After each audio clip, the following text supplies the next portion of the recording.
Assalamualaikum, salam sejahtera. Debat bola episod 137.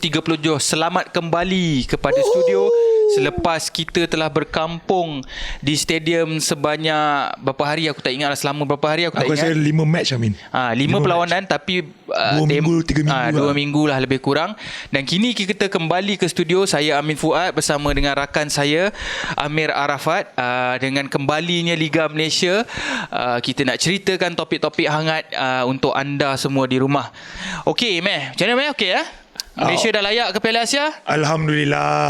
Itulah yang aku rasa semua orang pun happy benda tu kan. Semua orang pun happy, semua orang pun ambil kredit benda tu kan. So okey je benda tu. Itu memang sasaran kita lah. Tepat dalam landasan F30. Okay. Aku nak ucapkan tahniah juga kepada pasukan Kedah dan juga pasukan Kuala Lumpur City yang layak ke pusingan seterusnya dalam Piala Asia Cup Piala AFC. Jendela perpindahan telah dibuka.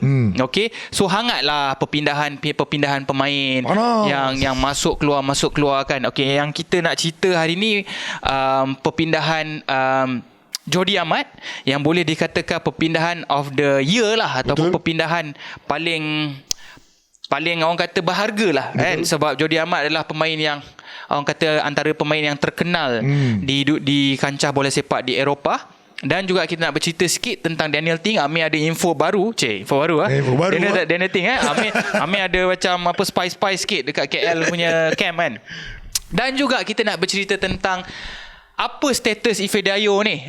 Yang baru-baru ni kecoh kan. Lepas tu ada orang kata berdesuk pula lagi lepas hamstring kan. Okey, pertahanan naturalisasi baru-baru ni Indonesia yang telah dinaturalisasikan oleh pasukan Indonesia. Jordi Amat secara rasminya bergelar pemain baru Johor Darul Takzim JDT. Beliau yang sebelum ini berkelana di Belgium bersama klub KAS Eupen, iaitu klub Division 1 lah ataupun Division utama di Belgium, yang memiliki pengalaman yang cukup luas di pentas bola sepak Eropah. Okey, kita tengok sikit profil dia sebelum kita masuk cerita-cerita hangat ni. Dia adalah seorang pertahanan tengah berumur 30 tahun, asal Barcelona Spanyol, ada pertalian darah Indonesia, katanya nenek dari Indonesia, Makassar. Ini yang dinaturalisasikan. Dia baru dapat gelaran pangeran. Nenek dia tu macam keturunan royal lah kat sana. Pernah bermain di Liga Perdana Inggeris bersama Swansea City, 52 penampilan. Main dengan Michu time tu. Pernah bermain di La Liga bersama pasukan Espanyol, Rayo Vallecano, Real Betis dalam 123 penampilan secara keseluruhannya. Persoalan seterusnya aku nak tanya kau penyokong Indonesia rata-rata kecewa dengan Jordi Amat sebab pilih JDT berbanding klub Eropah. Ianya sudah menunjukkan reaksi yang kurang senang dari penyokong Indonesia yang melihat pemain seperti Jordi Amat lebih memilih beraksi di negara jiran berbanding kelab Eropah. Okay? Mereka mahu Jordi terus melanjutkan kerjaya bola sepaknya di Eropah kerana menyifatkan taraf Liga Malaysia ni lebih rendah daripada Liga Thailand, Jepun atau Korea Selatan. Kononnya dia cakap ada setengah penyokong Indonesia kata kita ni Liga Petani. Malah terdapat juga penyokong Indonesia yang mendesak agar Persatuan Bola Sepak Bola Seluruh Indonesia PSSI membatalkan proses naturalisasi pemain tersebut kerana dilihat lebih banyak menguntungkan JDT. Okey, Meh, apa pandangan kau dengan reaksi penyokong Indonesia? Adakah mereka berhak tak berpuas hati? Mungkin mereka merasakan ada marahnya kat situ. Patutnya dikatakan Jordi Amat akan tanda tangan dengan pasukan Persijaya kot, one of the wealthiest team dekat Liga Indonesia, tapi dia ke JDT. Mungkin itu menjadi titik tolak lah kot, jadi trigger benda tu. Besides, apart daripada dia orang merasakan kita kena agree yang Liga di Eropah lagi besar. Tetapi dia kena ingat yang JDT ni pasukan yang bermain setiap season di Champions League. Itu pun menjadi antara titik tolak kata putus Jordi Amat untuk tanda tangan dengan JDT lah. So aku rasa mungkin the sporting project, so-called sporting project JDT tu sendiri yang menarik perhatian dia. Besides kalau kita tengok dia di umur 30, dia naturalisasi, ada advantage juga. Dia hanya 2 jam perjalanan je untuk balik ke Jakarta kalau ada apa-apa international call up. Yang menjadi aku punya perhatian ialah last gaji dia di Eupen tu tak salah aku dalam 30,000 euro. So it cost about 120,000 plus ringgit Mungkin di sini mungkin dia dapat double. Yang aku dapat tahu kat sini katanya di UPenn Belgium dia dapat dalam 159,000 sebulan. RM100. Ringgit. Jadi around that jugalah, mungkin 33, 34, lebih-lebih sikit lah. Tambah-tambah sikit 34, 35. Mungkin pada prime age dia macam tu, dia dapat tawaran JDT. JDT aku rasa dalam 2-3 season ni pun dah menunjukkan kemampuan daripada segi keuangan dia, facility branding dia sendirilah sangat besar. Aku rasa itu menjadi titik tolak dia untuk macam okay, aku boleh main. Jadi kau rasa tak wajar lah penyokong Indonesia marah? Kewajaran tu ada, tetapi aku cuba justifikan apa Jordi Amat punya decision making punya justify dia lah kan. Okay, untuk aku pula, aku rasa aku faham reaksi mereka yang mahukan Jordi Amat bermain di kejohanan atau liga yang levelnya lebih tinggi. Aku rasa itu standard lah. Aku rasa siapa-siapa pun pemain negara kita nak mereka bermain di tahap yang tertinggi.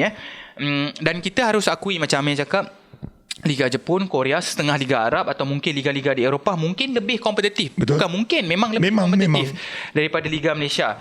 Mereka mungkin tidak mahu level Jordi Amat jatuh jika menyertai Liga Super. Jadi aku faham kenapa mereka marah. Okey, ada juga segelintir yang menyokong perpindahan ini, mengatakan JDT adalah klub terbaik Asia Tenggara dan bermain di Liga Juara-Juara Asia ACL. Okey, kejohanan tertinggi di Asia. Tetapi kita juga kena ingat JDT tak bermain ACL setiap minggu. Betul. Dan perlawanan itu hanya kalau sampai quarter final, semi final mungkin 7-8 game lah. Lebih kurang kan. Bukan week in week out punya lah. Bukan setiap minggu. Bukan setiap minggu. So aku faham kenapa penyokong Indonesia rasa macam ni lah kau nak pergi untuk ACL, tapi ACL pun bukan main setiap minggu. Okay? Tapi kalau Jordi Amat nak memilih lah, katalah dia tak nak kan, dia tak nak main tahap tertinggi ataupun level tinggi, dia rasa JDT pun dah cukup. Aku rasa JDT adalah salah satu pasukan yang terkuat di Asia Tenggara. So kalau dia kena pilih satu pasukan di Asia Tenggara, JDT adalah klubnya lah kan, dengan facility, dengan gaji. Aku rasa gaji yang dibayar dekat JDT boleh match dengan gaji yang dibayar di Eropah. Betul. Kan? So aku tak terkejut mungkin dia dapat kat sini lebih daripada apa yang dia dapat di Eropah. Aku rasa itu antara benda utama dia, Amin. Antara benda utama duit dia. Lah, kita kena terima lah kan. Of course. Tapi cuma aku tak agree. Ada yang kata Liga Malaysia ni Farmers League. Kita Farmers League yang ada qualification mungkin, auto tau. Diorang play off. Cakap, kita mungkin Liga buruh kasar lah kot. Tak, kalau kita Liga Petani, dia Liga Sawah Padi lah. Lebih kurang macam tu lah. Aku okey je kau nak cakap Liga Petani sebab kita tahu Liga Malaysia bukanlah taraf tertinggi pun kan. Tapi mungkin di Asia Tenggara sekarang kita mengutip markah paling banyak.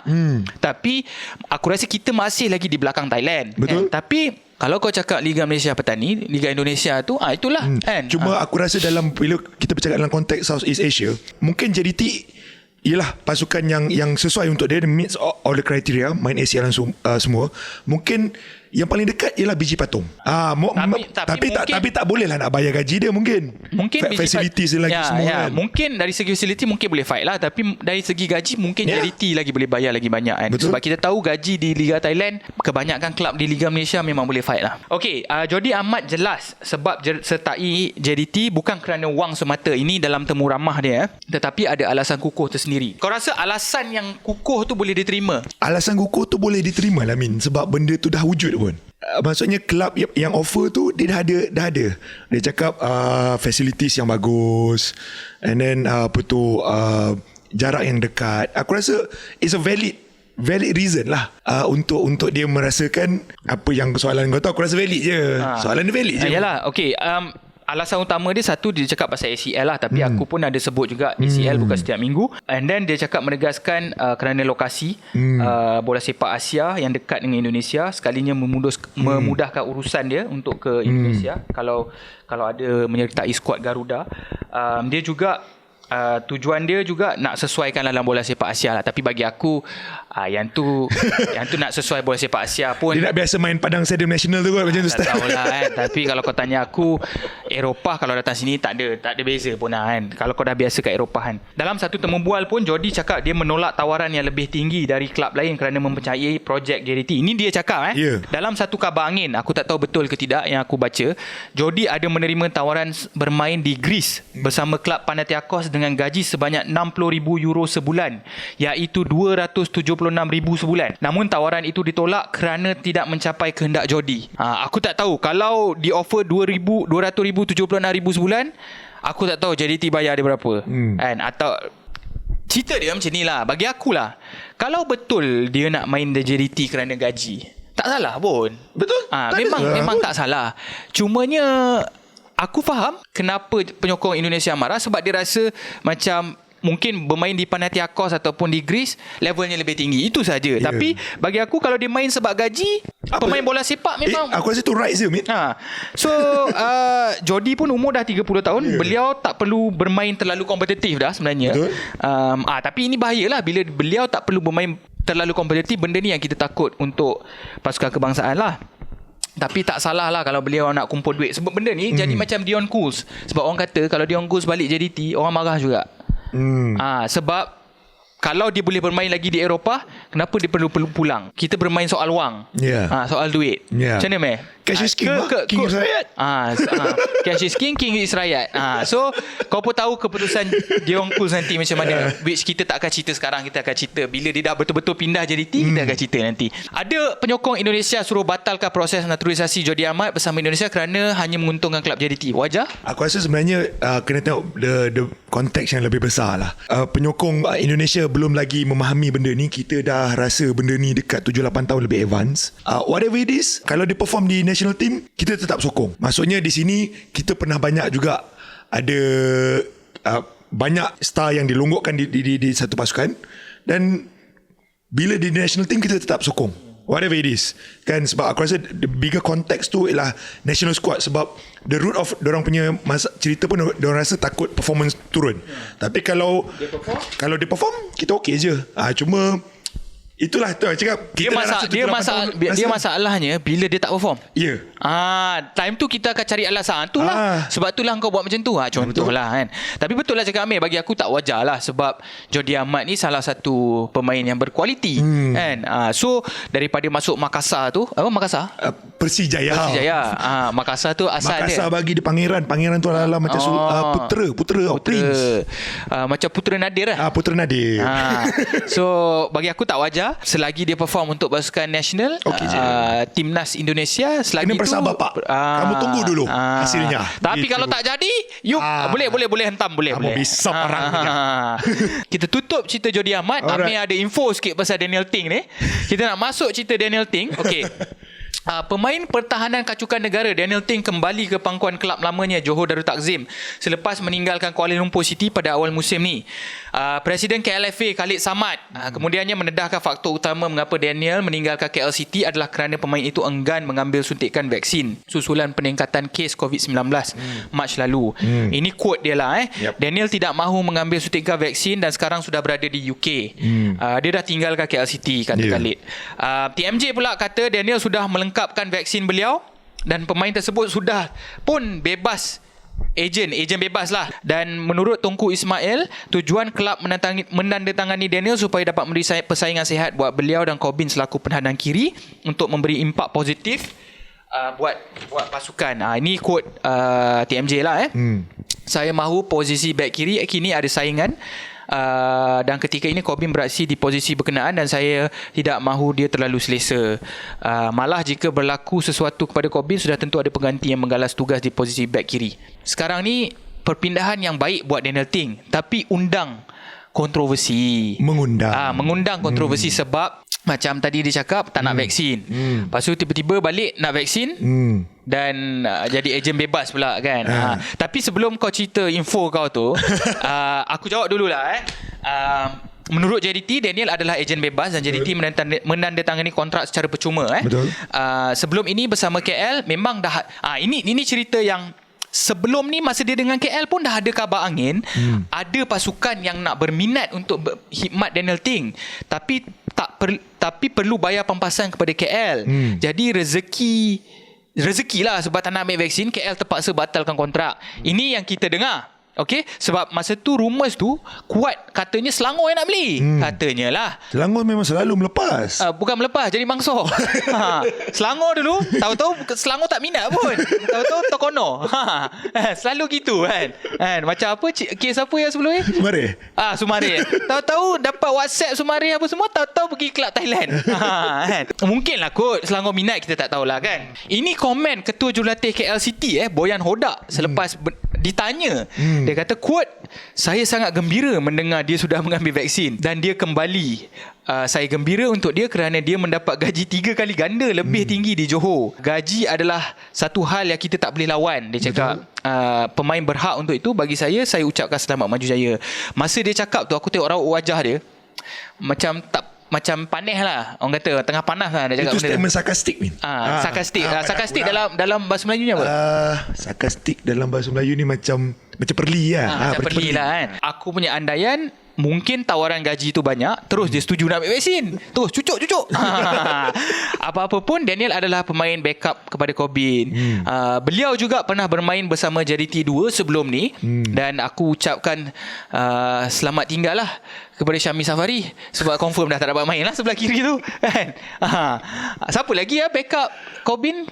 Memang Syami ni Corbin ni, sebab tu dia ambil yang neutrally left footed. Aku rasa Daniel Ting sebelum ni Syazwan Andi dah tak ada lah. Dah pinjam Melaka. Melaka jagi. Okay, Mac, kau ada info sikit pasal KL ni. Apa cerita dia sebenarnya? Bukanlah info, tapi untuk aku ada penambahan maklumat sedikit berkenaan lepas, betul statement Khalid Samad melepaskan pemain, tetapi menurut insider kita, waktu dia melepaskan Daniel Ting tu, dia ada sign satu tanda tangan. Dia ada sign satu kontrak lah, yang mana kontrak ke ataupun dia macam perjanjian lah, bukan kontrak lah kan? Yang mana KL City akan mendapat first refusal sekiranya Daniel mau balik bermain di Liga Malaysia. First refusal tu apa maksud dia? Maksudnya dia akan first in touch dengan Daniel dulu. So maksudnya kalau Daniel Ting nak balik Liga Malaysia, dia kena menghadap dulu. Dia kena menghadap KL dulu. Kalau KL nak dia. Kalau KL tak nak dia, baru klub lain boleh sign. Betul. Boleh tanda tangan. Betul. So apa jadi pula? Cuma nak clarify, benda ni biasa. Aku rasa bukan kontrak, perjanjian ni biasa. Macam contoh dulu Fabregas lepas belah pergi Barcelona, dia nak balik, dia nak keluar Barcelona, Arsenal akan dapat the first priority lah, orang kata. Begitulah. Keutamaan pertama. Tetapi bila dia dapat yang mana ini bagi peluang lah kepada KLFC untuk menyamai mana-mana tawaran yang Daniel terima. So dia akan berbincang dulu dengan KLFC. Tetapi KLFC kata tak boleh terima tawaran yang mana 3 kali ganda dapat daripada pihak yang satu lagi. Maksudnya Daniel dah datang dengan satu offer, yang diorang pun ada satu lagi offer yang tinggi berjumlah 66,000 gaji ni sebulan. Gaji 66,000 sebulan, dan yuran tanda tangan yang berjumlah 12,000. This is 12,000 dolar kepada pemain. Masyuk. Yang mana pemain ni dah 7 bulan tak main bola.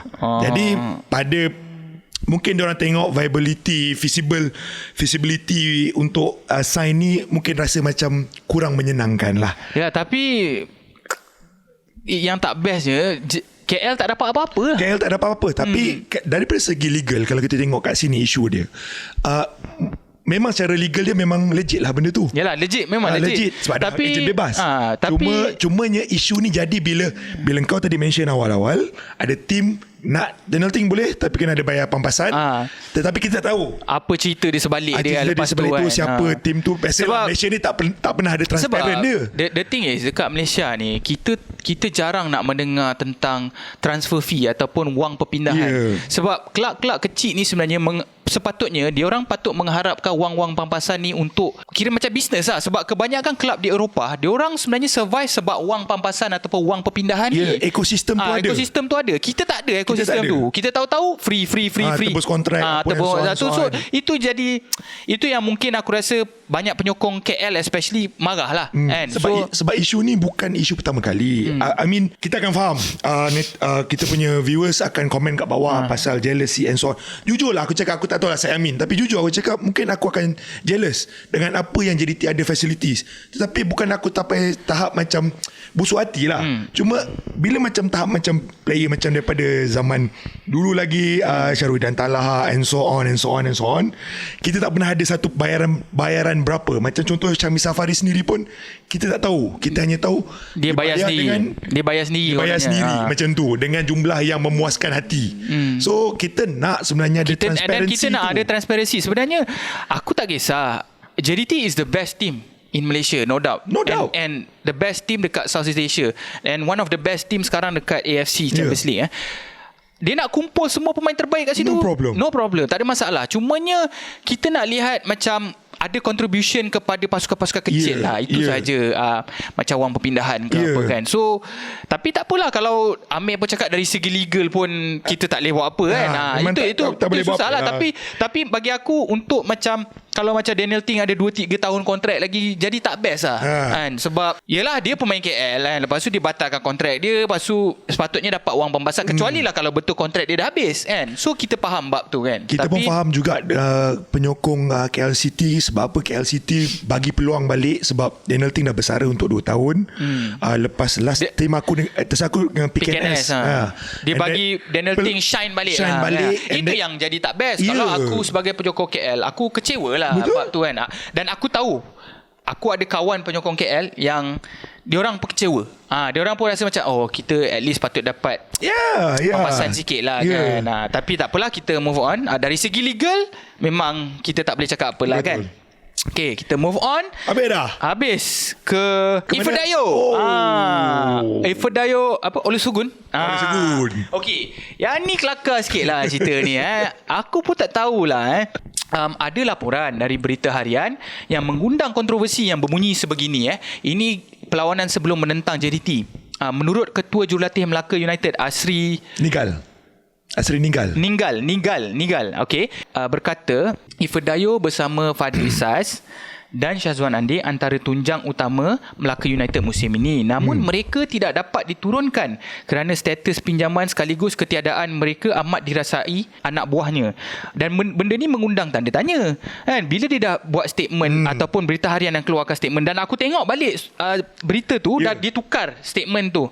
Okey, adakah sebenarnya Ifedayo ni sebenarnya dipinjamkan oleh pasukan JDT? Menjadi kelaziman buat pasukan JDT apabila meminjamkan pemainnya, mereka disertakan klausa tidak boleh bermain apabila menentang skuad Harimau Selatan tu. Betul. Standard. Okay, Fadli Saz dengan Syazwan Andir kita tahu memang confirm tak akan main. Tapi dalam statement berita harian ni ada disertakan Ifedayo. Itu yang menjadi tanda tanya. Kecoh benda ni kan. Adakah Asri menyebut Ifedayo mengalami kecederaan dan kerana itu beliau tak dapat beraksi? Masa yang asal tu dia tak sebut pasal kecederaan. Tetapi sudah dijawab oleh CEO Melaka United, Datuk Wira Justin. Kelab bola sepak Melaka United FC dengan ini ingin menegaskan laporan berkenaan adalah tidak benar dan diputar belitkan daripada kenyataan sebenar oleh pemangku Ketua Jurulatih. Kami ingin menegaskan bahawa Ifedayo adalah pemain berkontrak penuh bersama Melaka United sejak awal musim dan bukan berstatus pinjaman dari JDT seperti dua lagi pemain iaitu Fadli Saz dan Syazwan Andir. Okey. Sehubungan itu Melaka United akan mengambil tindakan undang-undang kepada wartawan tersebut. Dah buat belum? Tak tahulah, sebab itulah cakap, adakah quote tu betul-betul dia ambil apa yang coach tu cakap kan, ataupun sebenarnya dia putar balik apa yang coach tu cakap, kita tak tahu. Asri mengeluarkan kenyataan baru. Kenyataan saya menyatakan hanya 2 pemain iaitu Fadli Saz dan Syazwan Andir tidak dapat bermain diturunkan menentang JDT atas faktor pinjaman daripada kelab tersebut lah. Ini dia dah tukar lah dia punya sudah dapat call. Tak tahulah berkenaan kan. Sebaliknya, Ifedayo pula tidak dapat turunkan pada perlawanan berkenaan atas faktor kecederaan hamstring yang dialaminya ketika sesi latihan pasukan, kata Asri dalam kenyataan yang dikeluarkan oleh Melaka. Lepas tu pula Mia, ni kau cerita lah Mia, yang pasal ada satu poster daripada Melaka United. Lepas tu ada komen daripada Razman Roslan, betul ke tidak? YTJT tu. Ada satu poster. Lepas tu Razman Roslan, betul ke poster tu? Aku pun tak tahu kan. Aku pun tak tahu kalau orang edit lah apa. Tak tahu lah. Mungkin tak tahulah, tapi ada kabar angin yang Razman Roslan tulis kat bawah komen tu daripada poster Melaka United tu YTJT. Rasanya kat Facebook. Benda ni pun mengundang spekulasi sebab mula-mula aku tanya Amir, YTJT tu apa? Sebab aku ingat kan Yakjud Majud. Lepas tu apa Amir maksudnya? Yang tahu je tahu. Okey. Okay, kau nak komen sikit, man? Komen sikit. Apa aku nak komen ni cerita ni sebenarnya? Cerita ni... Okay, apa status? Maksudnya apa status macam Dayo? inilah. Kalau ada beberapa benda lah yang bila kau cakap tadi pasal Asri meninggal tu pun, sebenarnya kalau dia nak keluar statement pun cakap je cedera, bukan cedera hamstring lah, cedera lain. Kenapa bukan hamstring? Umpamanya kat situ pun dia meninggalkan satu hin tanya-tanya. Hin yang dalam, hamstring. So kau lu fikirlah sendiri Pak kata Nabil kan. Kalau hamstring berapa lama injured? Tiba-tiba boleh sprint pula. Itu satulah. Okay, yang pasal hamstring tu aku nak bagi tahu, game sebelum lawan JDT tu 2-3 game dia main. Maksudnya lawan Sarawak United ke apa sebelum tu dia main. Lepas tu dia tak main lawan JDT sebab hamstring. And then kau pun cakap tadi, kalau hamstring takkan terus boleh baik lawan Selangor. Sebab 3 hari. 3 ke 4 hari. Sebab selalunya hamstring at least lah berapa, 2 minggu. Weh, more than that mean. Kalau betul-betul hamstring lah. Betul-betul hamstring aku rasa 5 to 6 months. Iya ke? Maybe less lah sikit lah. Maksudnya pegawai perubatan. Sebab tu tadi aku ucapkan tahniah kepada pegawai fisio ke perubatan Melaka ni. Sebab tiba-tiba boleh pecut pula lawan Selangor. Sebab kalau kau tengok memang hamstring, you can google lah benda ni. It's basic. Mana-mana kalau kau tengok international player pun, kalau dia start pegang belakang ni, even groin, hamstring dia, memang you tahu, memang kita pun tahu, alamak, lagi kalau key player team favourite aku macam Arsenal kan, alamak, Rosicky hamstring, lama siut tak main. Tiba-tiba 3 hari. Mungkin bukan hamstring lah kot. Mungkin dia cocok vaksin kat situ. Tak, Asri tu nak sebut benda lain tapi tersebut hamstring. Itulah aku cakap. Di antara dua, itu satu tadi kenyataan hamstring, kedua dah ada tindakan belum? Sebab kenyataan daripada Datuk Wira Justin sendiri kata dia menjejaskan reputasi Melaka United. Dia dah ambil tindakan ke Berita Harian ke belum? Kalau pada aku, dia paling kurang pun dia buat PC statement is, kita mohon you buat statement permohonan maaf. Yang aku tahu Berita Harian kenyataan yang awal tu yang dah di print screen tu dah tukar. Itu je. Dah ditukar. Dah tukar, lepas tu dia post baru, dia kata Melaka United ada visio terbaik. Tapi itulah, kalau kau tanya aku pasal status Ifah Dayo, ialah mungkin lah dia memang status pemain Melaka lah dah disebut kan. Cuma kat sini kita we be honest lah, dengan kita jujur dengan diri kita sendiri dalam isu ni. Melaka last season ada masalah dengan pembayaran gaji. Di Selangor dia dapat around, aku rasa dekat 100 lebih lah kot. 100 lebih. Berapa yang dia bayar, Melaka bayar untuk Ifah Dayo season ni, sampaikan tak silap aku awal season hari tu ada isu pasal pembayaran gaji juga Melaka. So this is the big question mark. Kalau cerita ni orang kata, kita yang cakap kita kena jujur lah dalam bab ni. Tapi jujur ni aku ngamin je selalu kan. Itu kita saja share dengan korang untuk korang fikir je benda tu. Cumanya cerita tu ada, there's a loophole lah, ada lubang-lubang dalam cerita ni. Dah lah Selangor kalah, dapat pula Ifah Dayo pecut kan. Tu aku pelik, hamstring tapi buat pecutan maut dalam game tu kan. So aku harap tak ada kecederaan hamstring lagi lah lepas ni sebab ada juga komen-komen nakal yang mengatakan, aku rasa valid juga komen-komen nakal daripada netizen yang netizen orang kata well known lah dalam industri bola ni. Kita tengoklah nanti perlawanan FA Cup. Yelah, Melaka akan bertemu JDT. Kalau Ifah Dayo main, maknanya tak ada isu lah. Tak ada isu lah benda tu kan. Tapi kalau Ifah Dayo tak main juga, lawan ada question mark ataupun tanda soal, hamstring lah. So kita akan jumpa lagi di episod. Korang relax, jangan serius. Gelak je. InsyaAllah kita akan jumpa lagi di episod yang akan datang. Assalamualaikum. Sokonglah bola Liga Tempatan, InsyaAllah. Terima kasih. Support Assalamualaikum. local.